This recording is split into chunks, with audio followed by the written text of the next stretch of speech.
December 21, 1942, Stalingrad, Soviet Union. Minus 29 degrees Celsius. Wind screamed through the skeletal ruins of what had once been the Red October factory. Every beam, every girder, every brick seemed to shudder beneath the frozen breath of winter. The city had been dead for weeks, yet it refused to stop moving. Smoke still rose from shell holes, snow drifted over shattered streets, and the Volga groaned under a skin of ice so thick it swallowed sound. In a half-collapsed basement on the northern edge of the city, Gefreiter Karl Metzger, aged 24, hunched near the faint orange glow of a guttering candle. His face was drawn tight, cheeks hollowed by hunger, his uniform stiff with frost. His breath came out in small white clouds. He had stopped counting days. Every sunrise was the same color, gray, the color of defeat. Around him, 5 men shared the same bunker, remnants of the 297th Infantry Division, 6th Army. One polished a frozen rifle bolt over a strip of cloth. Another sat motionless, staring at his boots, as if they might march him home.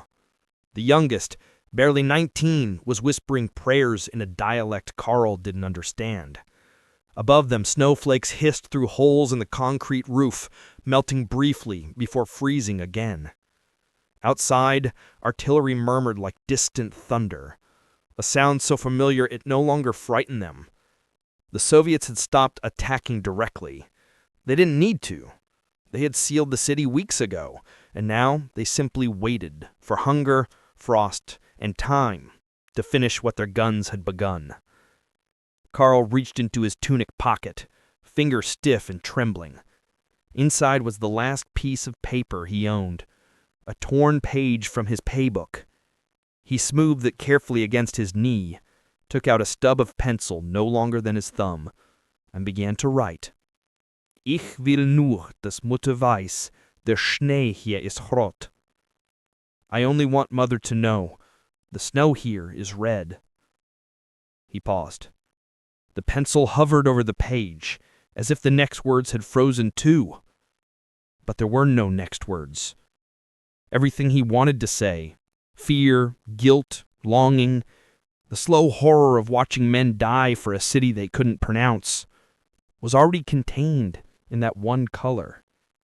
He folded the page neatly, creased it twice, and slipped it into an envelope marked Metzingen, Württemberg. The ink of the return address had already bled from sweat and snow, but the letters were still legible enough that, perhaps, if a miracle happened and the Luftwaffe still flew, someone might find it. The candle flickered. A distant boom shook dust from the ceiling. One of the men muttered, "Another battery gone silent." Someone laughed, a short, brittle sound that didn't reach his eyes. Karl looked around the room. He could still see the faces, but he could no longer remember their first names. He had stopped trying. They weren't comrades now. They were ghosts in waiting. Above ground, the night was pale and cold. The moon hung like a shard of steel over the ruins. Every shadow looked like movement, every breeze like an advance. The Red Army was out there, invisible but everywhere. They didn't need to attack, they just needed to wait. Berlin still promised salvation. Supplies by air, the radio had said. The Führer will not abandon Stalingrad. Karl had stopped believing that weeks ago. The few planes that broke through the storm never returned. The ones that did drop supplies often delivered ammunition when food was needed, or fuel when morphine was gone. Sometimes the crates contained nothing but propaganda leaflets, each stamped with the same command, "Hold fast, victory is near." Victory. The word had lost all meaning here. He thought of his mother, her hands always warm, the smell of bread in the kitchen, the small garden behind their home. It seemed impossible that such a place still existed. The letter, he decided, wasn't meant to be delivered. It was a way to remember that warmth existed somewhere, even if he would never feel it again. Above, footsteps scraped. A sentry descended the stairs, his breath heavy. "Patrol reports movement," he said. "Could be Ivan. Could be nothing." Nobody moved. Nobody cared. Karl tucked the letter into the inner pocket of his tunic, near his heart, and tightened his scarf. "If they come, we hold until daylight." The others nodded without looking up. They were too tired for courage. Outside, snow began to fall again. Slow, deliberate flakes, drifting like ashes from a great invisible fire. It covered everything: the guns, the rubble, the bodies. It covered the streets where once trams had run, the courtyards where children had played, the riverbanks now frozen solid with blood beneath the ice. Somewhere across the river, the Soviets were lighting fires, preparing for another push. The glow danced faintly in the fog, turning the sky a dull crimson.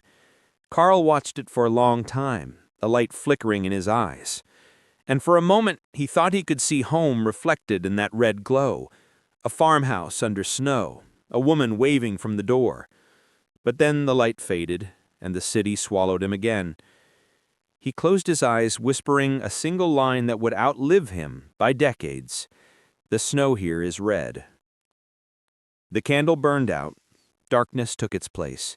And somewhere under that darkness, the last letter from Stalingrad waited, buried beneath snow, blood, and history. January 10th, 1943, 0600 hours, Stalingrad, Soviet Union. The city had not slept for 70 days, but that morning it awoke to the sound of the world ending. Across a 40-mile front, the Soviet artillery began to speak. Operation Ring, the final encirclement and destruction of the German Sixth Army. Over 7,000 guns and mortars opened fire simultaneously. For 15 minutes, the sky above Stalingrad pulsed like lightning. The ground convulsed, walls bowed inward, and snow turned instantly to vapor under the concussion. Inside a shattered warehouse near the tractor factory, Karl Metzger pressed himself against a wall that no longer had corners. The air was thick with dust and powdered concrete. The shockwaves came in ripples, each one stealing another piece of his hearing. Around him, the men of his platoon, or what remained of them, crouched in silence. They had long stopped shouting orders. No one could hear them anymore. Then, as suddenly as it began, the barrage ceased. A vast silence filled the void, brief, unnatural, the kind of quiet that always precedes annihilation. Someone whispered, "Here they come." Through the great curtain of smoke they emerged, Soviet infantry in white camouflage, moving with an almost spectral calm. Behind them, T-34 tanks rolled forward, engines growling under frost, their treads crushing frozen corpses and barbed wire alight. The Germans opened fire. The first burst from the MG-34 ripped through the air, its echo lost in the vastness. The machine gun jammed after 40 rounds. The oil inside had frozen solid. Karl worked a bolt on his carabiner 98K, his hands trembling from the cold. He fired, reloaded, fired again, each shot ringing against the concrete like a hammer blow. One Soviet soldier fell. Another stumbled but kept moving. There were too many, too calm, too steady. "Ammo's gone," someone shouted.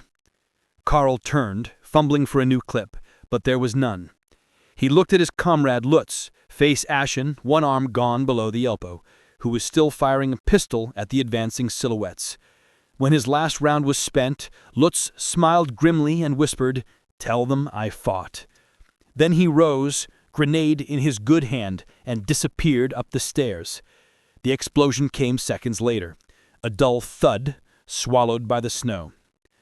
By 800 hours, the Soviet assault had overrun the outer defenses. The front line, if it could still be called that, was collapsing into fragments. German positions were isolated islands in a rising tide. Each bunker fought alone, unaware if anyone was left beside them. Karl ducked behind a beam as shrapnel tore through the wall. He felt warmth on his cheek, blood, not his own. Beside him, Corporal Hinde was split open by the blast. The body slumped forward, eyes open, expression unreadable. Karl shut them gently, muttering a prayer he half remembered. He checked his ammunition. 5 rounds. That was all. Above ground, the Soviets advanced street by street, systematically reducing resistance. Snipers occupied the upper floors of ruined buildings. Tanks blasted holes through walls before infantry stormed through them. The Red Army had learned the anatomy of this city. Every alley, every intersection, every cellar. By nightfall, Paulus's army had been cut into 2 isolated pockets. One centered around the tractor factory in the north, the other, smaller, near the railway station in the south. Communication between them was nearly gone.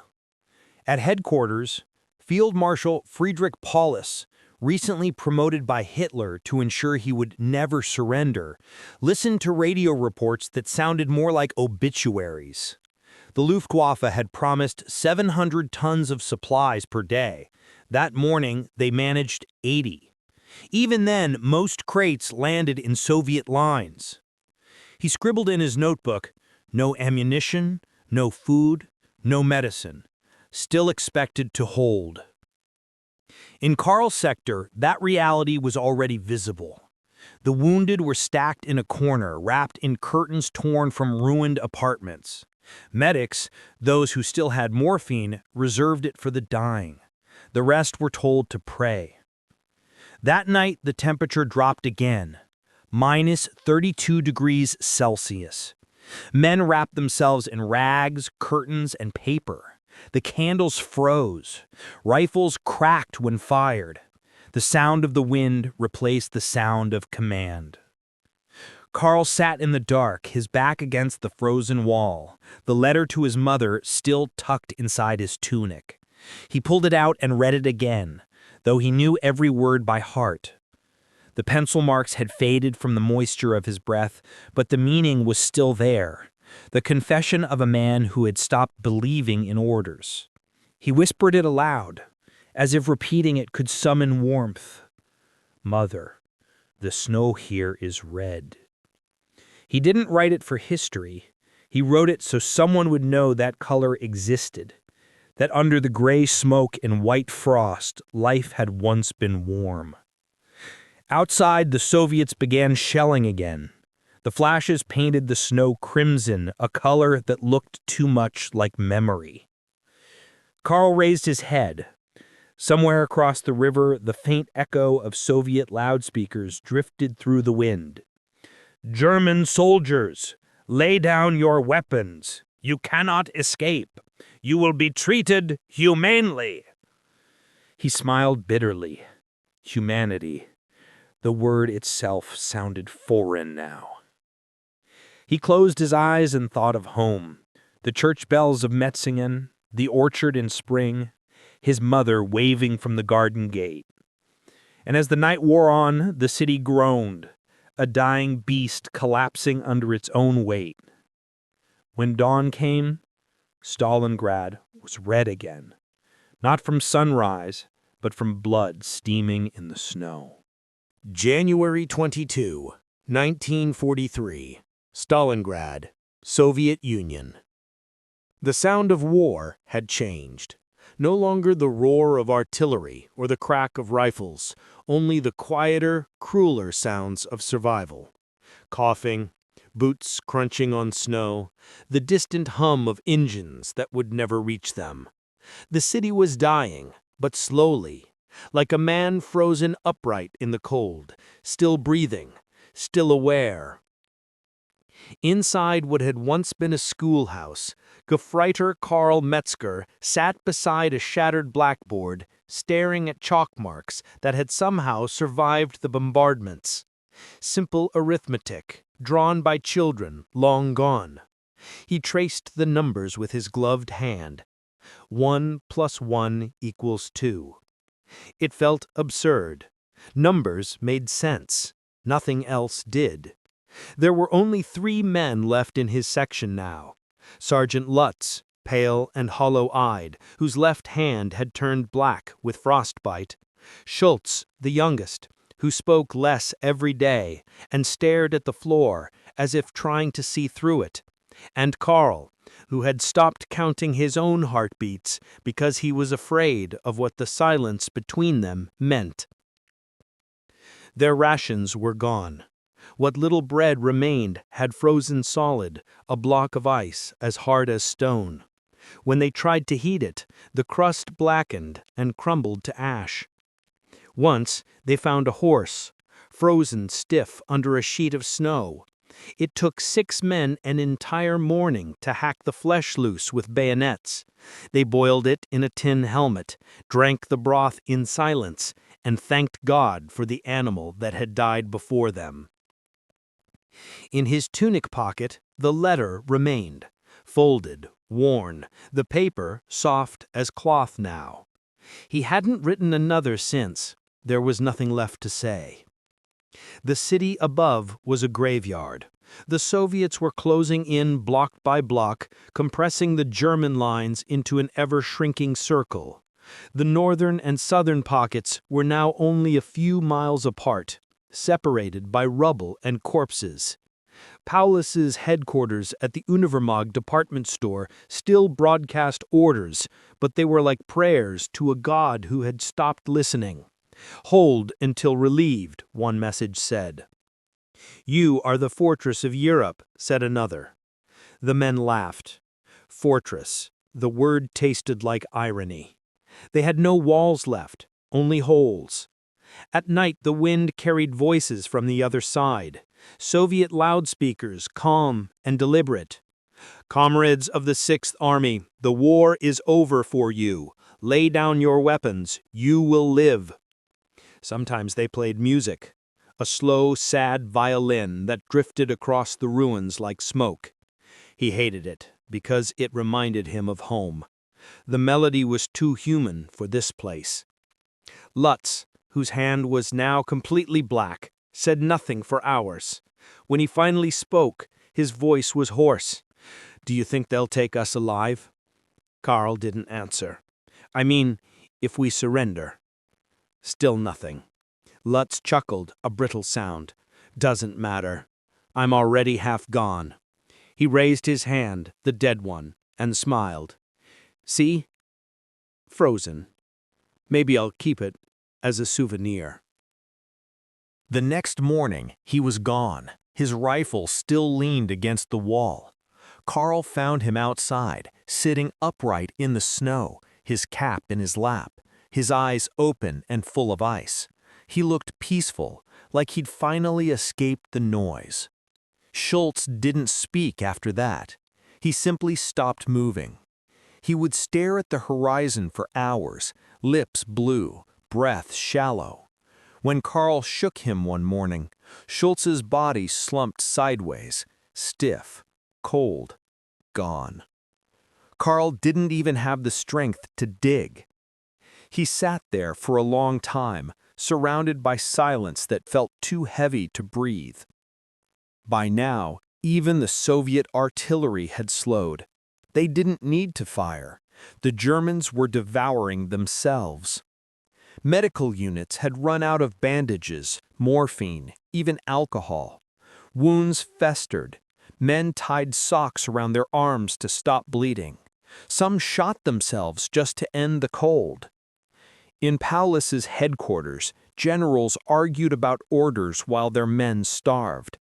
One colonel suggested a breakout toward the west. Paulus refused. "The Führer has forbidden it," he said. His voice was hollow, like he was reciting someone else's words. Karl didn't know about any of that. He only knew that the city no longer smelled of smoke, just rot and metal. He found a small mirror in the rubble one day and almost didn't recognize his reflection. His eyes had sunk deep into their sockets. His beard was crusted with frost. He looked older than his father. That night, he tried to sleep, but the wind outside kept whispering, a low, moaning sound that seemed almost human. He pulled the letter from his pocket again, reading it by the faint light of a match. "I only want Mother to know the snow here is red." He wondered what she would think if she saw this place now. Would she still believe her son was fighting for something noble? Or would she understand that there was nothing left of glory here, only hunger, madness, and silence? The match burned down to his fingers. He dropped it, and for a moment the tiny flame illuminated the bunker, the faces of the dead, the walls scrawled with names and prayers, and the slow drift of snowflakes falling through a hole in the ceiling. Then darkness returned, and the city groaned again, quieter this time, as if even destruction had grown tired. By morning, Karl would be the only one left alive in that building. He didn't know it yet, but the silence already did. He tore a strip from Schultz's blanket, wrapped it around his hands, and walked outside into the red snow. The letter pressed against his heart. January 31, 1943. 07:45 hours. Stalingrad, Soviet Union. The snow had stopped falling. What replaced it was worse. A stillness so complete it seemed like the world itself was holding its breath. The sky was colorless, a slab of ice stretching forever. The wind that once screamed across the Volga had gone silent, and the smoke that had choked the city for months finally began to clear. In the ruins of Red Square, the German Sixth Army was no longer an army. It was a crowd of ghosts in gray uniforms, shuffling between shattered tanks and frozen horses. Some still wore their medals, pinned to coats blackened by smoke. Others had replaced boots with rags, helmets with blankets. Their rifles hung useless across their backs, not from surrender yet, but from exhaustion beyond thought. Inside the Univermag department store, Field Marshal Friedrich Paulus stood beside a broken window, staring out at a city that no longer existed. His headquarters smelled of damp plaster, cold metal, and defeat. Around him, his remaining officers whispered in low voices, their faces pale and hollow. A Soviet shell had struck the building's upper floors the night before, killing 3 clerks and destroying the last working radio. They were cut off, not just from Berlin, but from everything. At 07:45, footsteps echoed down the hall. A Soviet officer appeared, Colonel Ivan Loskin of the 64th Army. He carried no weapon, only a folded paper in his hand. His boots left wet prints on the tile as he approached Paulus, stopping 3 steps away. The guards didn't move. They couldn't. Their rifles hung loosely in their hands. Laskin's interpreter, a young lieutenant barely out of his teens, spoke softly. The commander of the Soviet 64th Army, General Shumilov, requests your surrender. He guarantees your safety and that of your men. Paulus's eyes lingered on the officer for a long moment. Then he turned away, his breath fogging the air. General Shumilov, he repeated, his voice thin. Guarantees. He laughed quietly, a sound more like coughing. Tell him the Sixth Army is finished. When Loskin extended his hand, Paulus did not take it. He simply nodded, then sat at a desk covered with half-burned papers. He said, the Führer made me a field marshal yesterday. No German field marshal has ever been captured alive.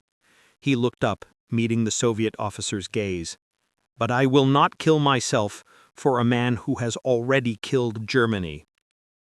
At that same hour, across the frozen city, thousands of German soldiers were doing what Paulus could not bring himself to order, surrendering. In the northern pocket, near the tractor factory, Soviet loudspeakers broadcast the news. The commander of the Sixth Army has surrendered. Lay down your arms, you will be treated with honor. At first, the Germans didn't believe it. Then they saw the white flags, bedsheets, undershirts, handkerchiefs, rising one by one from craters and bunkers. Entire platoons emerged from the snow, staggering, limping, carrying the wounded between them. Their weapons were left behind, half buried in frost. A Soviet soldier watching from behind a barricade later wrote, "They did not walk like men. They drifted, as if the wind pushed them. Their faces were gray, their eyes empty. One stopped in front of me, tried to salute, and fell without sound." By noon, the firing had ceased almost entirely. The city that had devoured 2 million men in 6 months was suddenly quiet.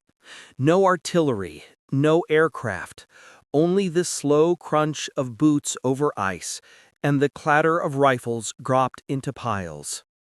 Karl Metzger was among them. He had walked for hours through the ruins, guided by instinct more than purpose. His uniform hung loose, his belt tied twice to keep it from falling. Frost clung to his beard like white ash. In his pocket, the letter, fragile, folded, nearly disintegrated from the moisture of his chest, pressed against his heart with every step. He never saw Stalingrad again. He reached what had once been the central square. A Soviet sergeant stood there, shouting orders. Karl stopped, raised his hands slowly. His gloves were gone, his fingers blue-black. For a moment he thought the sergeant might shoot him, end the long frozen nightmare with something clean. Instead, the man simply gestured toward a column of prisoners forming down the street. Karl joined them. No one spoke. The column stretched beyond sight. Thousands of men, all silent, all broken. Some limped, others crawled.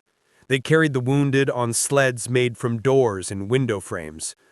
A few still clutched their helmets like relics. As they passed the wreckage of a Panzer IV, Karl looked inside. The crew was still there, 4 men, frozen where they sat. One of them was smiling. He didn't know why, but he envied them. A Soviet photographer captured the moment. Endless lines of gray-clad figures moving through the snow, hands raised, faces bowed. It would become one of the defining images of the Eastern Front, the end of Hitler's greatest army. That night, as prisoners were herded into makeshift camps on the edge of the city, Karl found himself beside a fire, the first he'd seen in weeks. Soviet guards handed out a ladle of soup to each man, cabbage, thin but hot. When the tin reached him, he almost cried. He held it close, feeling the steam rise against his frozen face. For a long time he didn't drink.